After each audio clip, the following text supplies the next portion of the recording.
Hi friends, welcome back to Sabaya kitchen. இன்னைக்கு நம்ம கிச்சன்ல white sauce cheese chicken pasta எப்படி செய்யறதுன்னு பார்க்கலாம்.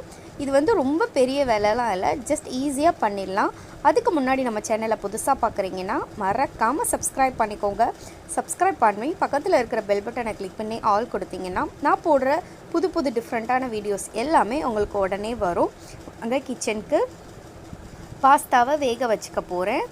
இதை வந்து நல்லா தண்ணியில் போட்டு உப்பு கொஞ்சமாக அதுக்கு தேவையான அளவு உப்பு சேர்த்து கீ 2 டீஸ்பூன் அளவுக்கு சேர்த்து நல்லா வேக வச்சு எடுத்துக்கோங்க. அப்புறம் பெரிய வெங்காயம், அப்புறம் மைதா ஒரு 2 டீஸ்பூன், அப்புறம் சாஸ், சிக்கன் வந்து எலும்பு இல்லாமல் குட்டியாக கட் பண்ணி வச்சுருக்கேன். அப்புறம் தக்காளியை நல்லா பேஸ்ட்டு மாதிரி அரைச்சிருக்கேன் 2 தக்காளி. பால் வந்து 1 கிளாஸ் அளவுக்கு சூடு பண்ணி எடுத்திருக்கேன். இப்போ முதல்ல நம்ம சிக்கன் அந்த கிரேவி ரெடி பண்ணிக்கலாம். இப்போ அதில் ஆயில் ஹீட் பண்ணிவிட்டு ஆனியன் போட்டுக்கோங்க. இந்த பட்டர் எதுக்குன்னா நம்ம அந்த ஒயிட் சாஸ் ரெடி பண்ணுறதுக்காக பட்டர் எடுத்திருக்கேன். இப்போ இந்த ஆனியன் நல்லா குக் ஆகட்டும். நல்லா குக்கான பிறகு கொஞ்சமாக டேஸ்ட்டுக்காக இஞ்சி பூண்டு பேஸ்ட்டை சேர்த்துக்கோங்க. அதை சேர்த்து நல்லா பச்சை ஸ்மெல் போகிற வரைக்கும் நல்லா மிக்ஸ் பண்ணி விட்டுக்கோங்க.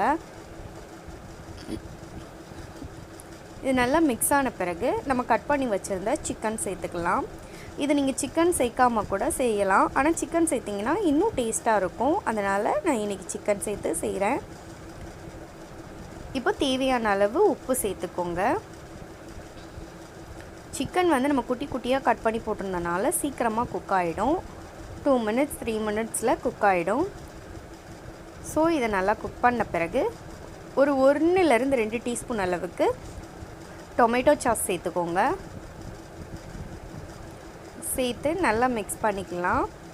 இன்னும் வேணும்னா உங்களுக்கு இன்னும் டேஸ்ட் வேணும்னா இன்னும் கொஞ்சம் கூட நீங்கள் சாஸ் சேர்த்துக்கலாம். இப்போது அரைச்சி வச்சுருந்த தக்காளி, நான் 2 சின்ன தக்காளியை இந்த மாதிரி பேஸ்ட்டு மாதிரி அரைச்சி வச்சுருக்கேன். இது வந்து நல்லா ஒரு திக்கான கிரேவி வர வரைக்கும் குக் பண்ணிக்க போகிறோம். அந்த தக்காளியோட பச்சை ஸ்மெல் போகணும். அது வரைக்கும் நல்லா கொதிக்க விட்டு பேஸ்ட் மாதிரி ரெடி பண்ணிக்கோங்க. பாருங்கள் நல்லா கொதிக்குது. இப்போ காரத்துக்கு ஏற்ற மாதிரி கொஞ்சமாக மிளகாய்த்தூள், உங்களுக்கு எப்படி காரம் வேணுமோ அந்த அளவுக்கு நீங்கள் மிளகாய்த்தூள் சேர்த்துக்கோங்க. அப்புறம் கொஞ்சமாக கரம் மசாலா தூள் இதையும் சேர்த்து நல்லா மிக்ஸ் பண்ணி விட்டு இது நல்லா ஒரு 2 to 3 மினிட்ஸ் நல்லா குக் ஆகட்டும். அப்புறம் நம்ம பாஸ்தா ரெடி ஆகிடுச்சான்னு பார்க்கலாம். பாருங்கள் குக் ஆகிடுச்சு. உங்களுக்கு லைட்டாக அமுக்கி பார்த்தீங்கன்னா தெரியும் அது குக்கானது. ஸோ இதை வந்து நம்ம வடிகட்டி எடுத்துக்க போகிறோம். அது ஒன்றோட ஒன்று ஒட்டாமல் இருக்கிறதுக்காக தான் நம்ம நெய் சேர்த்துருக்கோம். இப்போ இதை ஒரு பேனில் மாற்றிக்கோங்க. இதை நல்லா தண்ணி இல்லாமல் இந்த மாதிரி ஒரு பேனில் மாற்றியாச்சு. இப்போ நம்ம சாஸ் ரெடி ஆகிடுச்சு. டொமேட்டோ சாஸ் வந்து சிக்கன் சாஸ் வந்து ரெடி ஆகிடுச்சு. சைடில் இதை ஆஃப் பண்ணிக்கலாம். இதை வந்து நம்ம அந்த பாஸ்தாவில் சேர்க்க போகிறோம். பாஸ்தாவில் சேர்த்துட்ட பிறகு தான் நம்ம ஒயிட் சாஸ் ரெடி பண்ண போகிறோம். ஃபைனலாக தான் நம்ம ஒயிட் சாஸ் ரெடி பண்ண போகிறோம். இப்போ இதை சேர்த்து நல்லா மிக்ஸ் பண்ணிக்கோங்க. ஸ்டவ் ஆன் பண்ணணுன்னு அவசியம் இல்லை. ஃபஸ்ட்டு நல்லா மிக்ஸ் பண்ணிவிட்டு அப்புறம் நம்ம ஒயிட் சாஸ் ரெடி பண்ண பிறகு இதை சேர்த்த பிறகு நம்ம ஸ்டவ் ஆன் பண்ணிக்கலாம். இப்போ ஒரு பேனில் பட்டர் சேர்த்துக்கோங்க. நான் இன்றைக்கி வந்து 50 கிராம் அளவுக்கு பட்டர் சேர்த்துருக்கேன். நீங்கள் எவ்வளோ மக்ரூனி எடுக்கிறீங்களோ அதுக்கேற்ற மாதிரி நீங்கள் ஒயிட் சாஸ் ரெடி பண்ணிக்கோங்க. இதில் 2 டீஸ்பூன் அளவுக்கு மைதா எடுத்து நல்லா மிக்ஸ் பண்ணிக்கோங்க.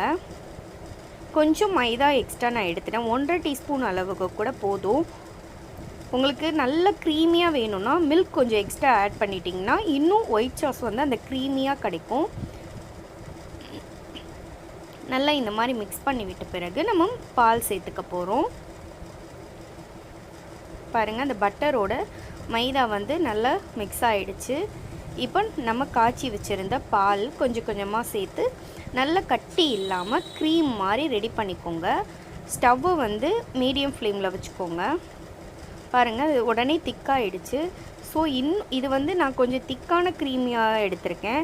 இன்னும் நீங்கள் உங்களுக்கு நல்லா சீஸ் மாதிரி வேணும்னா நீங்கள் வந்து மில்க் இன்னும் கொஞ்சம் சேர்த்துக்கோங்க. அப்படி இல்லைன்னா மைதாவை 1 டீஸ்பூன் அளவுக்கு எடுத்துக்கோங்க. இப்போ நம்ம ரெடி பண்ணி வச்சுருந்த ஒயிட் சாஸை நல்லா மிக்ஸ் பண்ணிக்கோங்க. மிக்ஸ் பண்ணியாச்சு.